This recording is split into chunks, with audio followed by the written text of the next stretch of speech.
পাঁচ নদীর মিলনে গড়ে ওঠা বাংলাদেশের নদীমাতৃক ঐতিহ্যের এক উজ্জ্বল প্রতীক হল মধুমতি নদী। সম্প্রতি এই নদীর মাঝখানে জেগে ওঠা এক বিস্তীর্ণ চর ঘিরে নতুন এক পর্যটন সম্ভাবনার দ্বার খুলেছে। ইতনা ইউনিয়নের দক্ষিণ লঙ্কার চর খেয়াঘাটের মাঝ নদীতে জেগে ওঠা এই চর এখন হয়ে উঠেছে স্থানীয়দের বিনোদন কেন্দ্রে।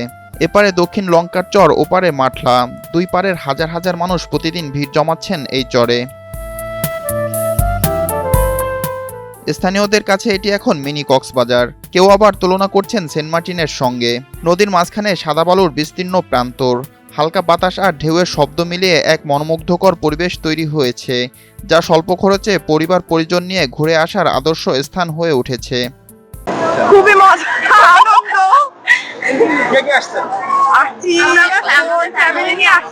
এই যে এরিয়া ভাই, আশেপাশে কোনো জায়গা নাই ভাই। সবাইকে খুশি, এরকম জায়গা কোন জায়গা পাওয়া যাবে? এখানে এসে অনেক সুন্দর লাগছে। আর বিগত কত বছর অনেক বছর ধরে এই জায়গাটা এত জনপ্রিয়তা হয় নাই, বাট এই বছর অনেক জনপ্রিয়তা হয়েছে। মিনি কক্সবাজার, মিনি কক্সবাজার গোপালগঞ্জে বিখ্যাত কক্সবাজার হয়ে গেছে। তেল ভরে বাড়ি আরাম করছি, বাড়ি ফির ডলার ভাড়া 20 টাকা দিচ্ছি, এবার ডলার ভাড়া 40 টাকা লাগছে। প্রতিদিন সকাল 11টার পর থেকে বাড়তে থাকে মানুষের আনাগোনা, যা চলে সন্ধ্যা পর্যন্ত। দর্শনার্থীদের বাড়তি চাপ সামাল দিতে খেয়া পারাপারের সংখ্যা বাড়ানো হয়েছে। পাশাপাশি গড়ে উঠেছে অস্থায়ী দোকানপাট, যেখানে মিলছে হালকা খাবার ও প্রয়োজনীয় সামগ্রী। স্থানীয়দের ভাষ্য, দূরবর্তী সমুদ্র সৈকতে যেতে সময় ও অর্থের ব্যয়ের কারণে অনেকেরই সুযোগ হয়ে ওঠে না, কিন্তু বাড়ির কাছেই এমন একটি প্রাকৃতিক সৌন্দর্যমণ্ডিত স্থান পাওয়ায় তারা দারুণ আনন্দিত। এখানে সবাই, কেউ হাডুডু খেলছে, কেউ ফুটবল খেলছে, কেউ কাবাডি খেলছে, সবাই সবার মতো করে এনজয় করতেছে।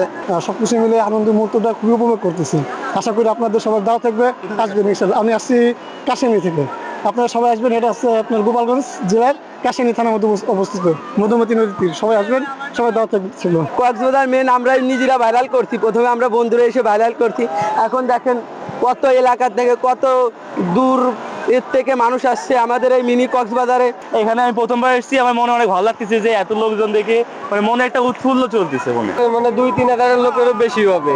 আর মানুষজন যেভাবে আইছে, আপনারা সবাই আসবেন। নদীর বুকে জেগে ওঠা এই চর এখন শুধু বিনোদনের জায়গা নয়, এটি সম্ভাবনার নতুন দুয়ার। সঠিক পরিকল্পনা ও নিরাপত্তা ব্যবস্থা নিশ্চিত করা গেলে ভবিষ্যতে এটি হতে পারে দক্ষিণ অঞ্চলের অন্যতম আকর্ষণীয় পর্যটন কেন্দ্র।